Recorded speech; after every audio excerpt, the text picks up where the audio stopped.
So, there we are then. We've got the last few times to see us over the line in this last few seconds of qualifying, and 10 seconds till we see the checkered flag. Of course, there will be some drivers, like Chesnoy Gaming here, who may well end up be setting a lap and will not then end up setting another here, even though they are technically across the line. So there we go then, P11 for them, 130.4, but you can see on their dashboard there, next to no hybrid system remaining in that battery. So they're not going to be able to go for a second push lap straight away. And so as it is now then, we've got yours sincerely in the other AlphaTauri coming through the last few corners then. Are they going to be able to improve and get themselves up into the top 15, or higher up in the top 15 at the very least? Well, let's wait and see then. As they come across the line, they're going to need to get relatively high up, in fact, because you can see there are some drivers at the back there who have not set a competitive time on dry tyres just yet. So across the line comes yours sincerely. It's only P13 for now. Michi Hoyer then is the next car who will come across the line. They've not invalidated the lap. They've not invalidated out the final corner. So up to the line they come then, having previously only set a time on that intermediate tyre. Across the line they come, and it's 13th place. So they do push yours sincerely down. Another lap time comes in then from a car behind that pushes everybody down that further place. And then it happens again. Michi Hoyer now is on the bubble of being eliminated in qualifying here. Adam Sanderson is also on the bubble. The driver who wants to get himself into Q3 in this particular race. Well, let's wait and see if he's able to drag himself back out here, very wide of the apex in the left-hander in the third sector here then. And as he comes down now then, let's see if he's going to be able to stick nice and close to the inside here, whether no, he goes for that longer, wider line to then cut back in at the end for that late apex. And then as he goes up towards the line then, is this going to be enough for Devon Butler himself? Up towards the line then, Adam Sanderson crosses it now, and it's no improvement. He is slower by nearly half a second, so he is out in Q1. The only other driver who could end up doing something is the one on your screen right now, who is both going very slowly indeed and has also invalidated the lap. That is B-Roy, so that is your Q1 order sorted out. Yours sincerely, Adam Sanderson, B-Roy, Punju, and that guy Vince, all out in this first part of qualifying.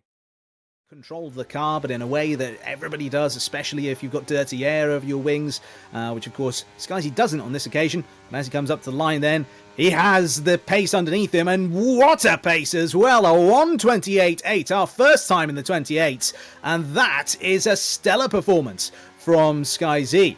And of course, we've got a lot of drivers who've retired from the session at this point. If the track evolution is so significant that we've got someone going to the top in the 28s for the first time, then it might be that those drivers who've retired, Safso and Tom in particular, towards the bottom end of that group that are of retirees, they might be in a bit of a hot spot here now, Jess. Yeah, they could, and I did say it could be track evolution time worry for these drivers, and I think there's going to be plenty of other drivers that may provide some upsets. So Tom was one of those first drivers that retired early. I think he's probably going to regret that now, because he's currently sitting in P5 in the standings currently, and could be in danger of being knocked out of the standings by this one, maybe by this man, Chesnoy Gaming, running on board now in P11 as he exits in towards turn number 12 as well. And he's doing quite decently in sector 2. He's green everywhere, so he's improving left, right, and centre. He has a 22.2 in the first sector, 27.6 in the middle. Is he going to find a time to knock himself into Q3? The answer to that will be... Oh, he's right on the bubble, P8 for the AlphaTauri driver. So I think a lot of work needs to be done for him. Oh, and Dale has damaged his front wing. So the answer to him getting put into Q3 is none and void. And he's retired the car, which is unfortunate. Michi Hoyer is right on the bubble. He's just got himself in at 2P10. Let's see who else is on a lap. Dirt Chocolate. He is in 12th position at the moment. Is he personal best in all two sets so far? Yes, he is. A bit of a squirm in towards the final corner, so that may not help him. But is it going to be enough to secure him a Q3 spot? Of course it is. P5 for the Red Bull Esports, well, Red Bull Sim Racing content creator. I believe it was Matty D who just came across the line in 5th. So it's just Hayden Gullis that can improve. Safso, Emphatic, and Michi Hoyer are not out. Same with Dale. But it's up to Hayden and Chesnoy that could do any better. Razin could look like he could get pole position very soon, but can Hayden be knocked out of Q2? Unfortunately, he is knocked out of Q2 in P11, and we didn't see what Razin could do because our screens got knocked out. But I think he came across the line in P9, if I'm not too mistaken. So yeah, unfortunately, our 5 drivers were going to be missing out in Q3 is Hayden Gullis, Safso, Infati, Michi Hoyer, and Mr. Dale. But it was Razan Chai, actually, who got top. So he was at 9th in the end. He got fastest by about half a tenth. Seeing Rasin in a few moments' time, and in fact we see them right now as they go on to their timed lap. They had started a lap but compromised it, so this is now a compromised final run where their tyres are not going to be quite at their best. They might not have all the fuel to make it all the way around as well. It is sometimes a tricky circuit when it comes to fuel here in France, so we'll wait and see. But as it is, then Rasin is going to be chasing on after that pole. Jorrit Jan van Heffen has set a time. It is good for the front row, but not for the front position. It's a 1:28.9, so it's a very good time indeed. But you'll have to wait and see as to whether or not his pace may materialise a bit more or less in the race itself. We will wait and see.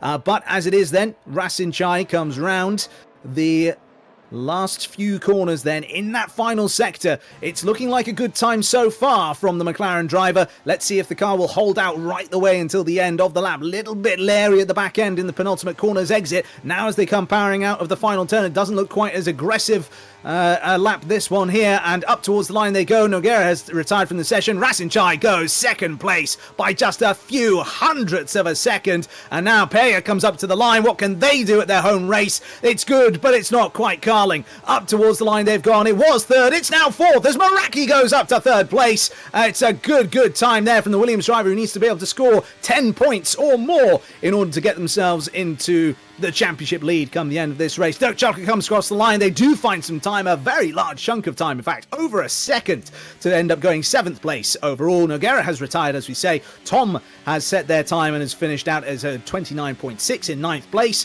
And, well then, this is shaping up to be a very good race at the French Grand Prix. That I'm very certain indeed. Let's wait and see if Dirk is happy with that. Let's just have a look up on his screen now, and there's a smile there on his face. We've not seen that smile awful lot this season, but it's good to see it back on his face. And now then, as we've got all drivers on the grid, we have 1, 2, 3, 4, 5 red lights.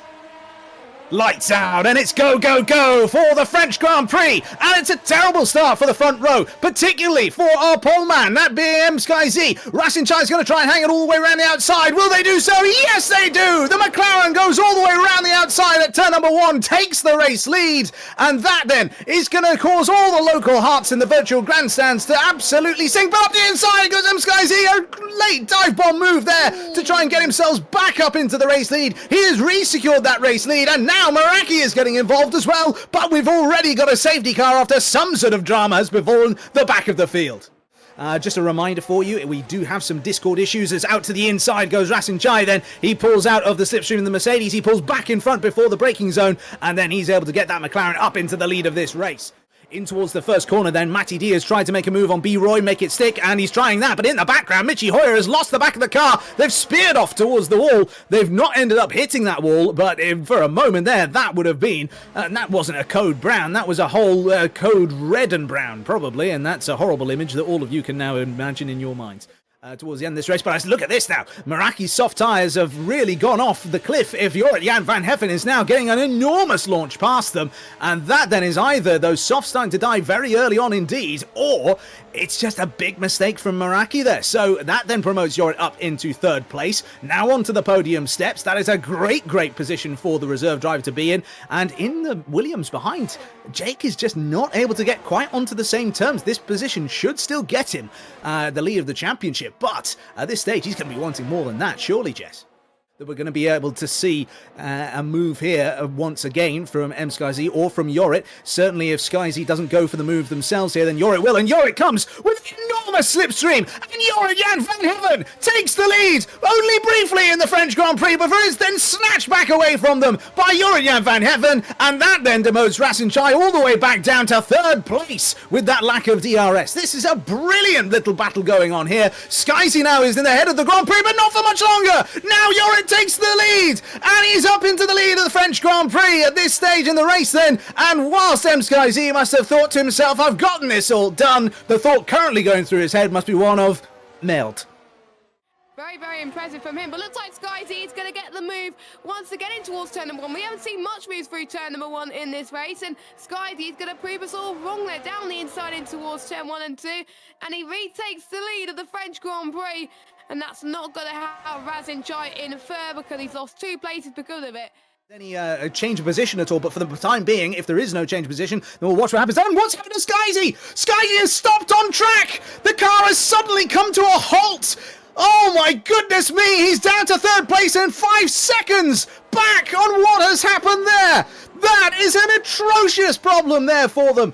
That is absolutely horrific, a terrible connection issue there, clearly. And oh dear, that is a massive, massive problem for the driver who wanted to take a win on home soil here today. Be able to make a move happen this time, though. Maybe on the exit here, he might be able to put something together to get that place on his rival. And he is indeed. Look at this. He's got the speed out of the corner, out of the exit. He's got the inside line into the right-hander, and through they go.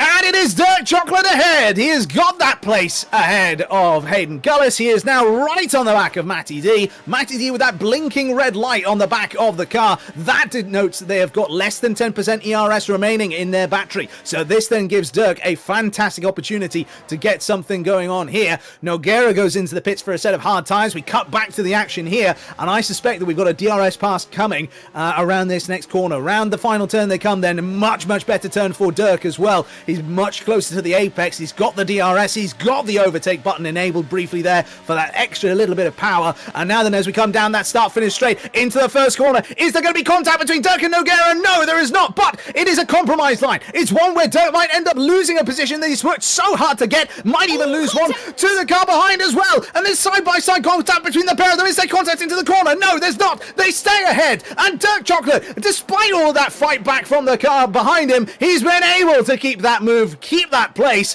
and now then it's all going to be about how good of an exit he can get here and how quickly he can chase down Nogueira down that start-finish, that back straight rather. DRS is open for all 3 of these cars, and now it might be that Hayden's got the right march of all of them. No, he's boxed in. He's not going to be able to go anywhere. He's not going to be able to get the move done, and instead it's going to be Matty D forcing him to the outside, but no, Hayden hangs it all the way around the outside. Brilliant bit of driving there from Hayden Gullis as he gets the Alpine up into P11, and Matty D, through that constant fight back, moving this way and that, trying to get the move back. He initially loses the place, but will he now hang around the outside? It looks like he might well do that. He's going to need to be brave on the brakes here as they go into the right-hander. Round the outside drives Matty D, but it doesn't come off this time, and Hayden keeps the place. Not only that, but up in front, Dirk Chocolate has made the move on Nogueira, and we cut now to the battle at the front of the field. Razin Chai just a couple of tenths away from the back of Jan van Heffen.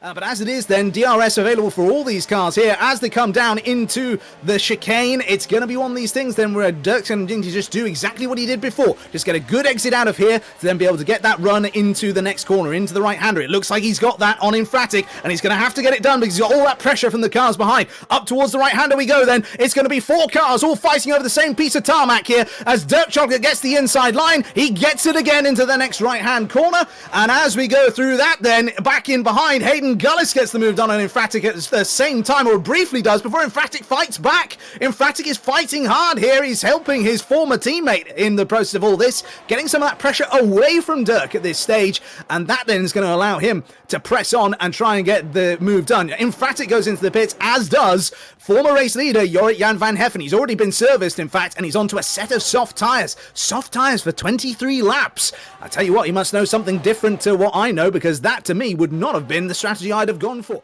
Jake is in the pit lane, so he was on those medium tyres. He's going on to another set of the mediums to the end of the race, so he thinks that the mediums will be the best tyres, whereas Yora and Razin Chai will think soft, or maybe Yora and Razin will think there could be a late safety car, as we're starting to see Razin closing in on SkyZ for P2. SkyZ getting rid of a squirm there through the turn 6. But we'll see if Razin Chai will have the battery needed to get past SkyZ. He's got plenty of battery as he goes up Mistle straight through turn 7, heading towards turn 8 now on the exit. And Razin Chai's up into P2. So at the moment, your order, you're at Van Geffen in first, Razin Chai in second, SkyZ in third. But which tyres will benefit currently? We'll have to wait and see. as best they can. Yellow flags in Sector 1 here as we've got one of the Alpha Tauris not moving. I think that is Chesnoid Gaming down in P17 at the moment. And yes, they've just come back onto the circuit, breaking a polystyrene sign as they do so. And that then is a horrible, horrible thing for them to have a race fall apart like it has done there. Looks like there was a big fight there, and in the lead then, it's a fight! We've got a fight at the head of the Grand Prix. Out to the final corner they come then, and Rasinchai is alongside with Jorijan van Heaven. We're migrating host! No, don't migrate host as Hayden Gullis has left the session. So Hayden has left the session. We've lost our host. We're migrating host. Hopefully we've got no problems between now and the end of the race. We're on lap 51 of 53 here. We've got only 2 laps to go. It's a battle for the lead here, and Rasin has managed to get the lead on Jan van Heaven at this stage, but as they then start to go through the next few corners, you can see then now that it's going to be Jorrit in the driving seat as far as the DRS is concerned. They're going to have the DRS now. They're going to be able to now push on and try and get that place back. Taking home more silverware for the Papaya team in Woking as retired from the session, Adam Sanderson. And he's done it in the pit lane. He's given up. He's not going to take the checkered flag. That will be no safety car. But now, as we watch this fight up the front of the field here, there is contact elsewhere. But we do want to keep on watching what happens here as Jorrit is closing.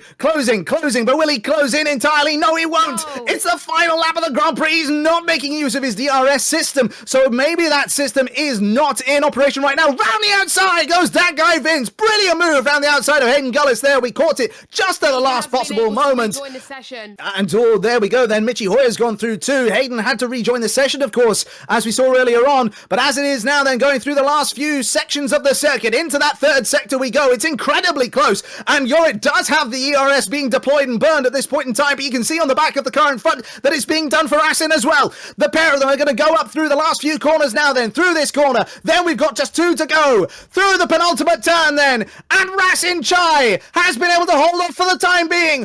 What will it be like as they come across the start-finish line? For some reason it says the checkered flag has already been waved for them. They've not got anywhere near the line yet. What is happening? But there we are then. So that is your run order then. So Jorrit, Rasin, Meraki, M-Sky, Perya, Safso, Nogueira. You've then got that guy Vince, you've got Dirk Chocolate, Michi Hoyer, Hayden Gullis, Danes, also known as Matty D around here, then Tom, then Infratic, Chesnoid Gaming, Punju, yours sincerely, B-Roy, Mr. Dale, and then Adam Sanderson, our one and only retirement of the race. They will count as having finished and be classified because they finished over 90%, but they decided to throw in the towel right at the end there.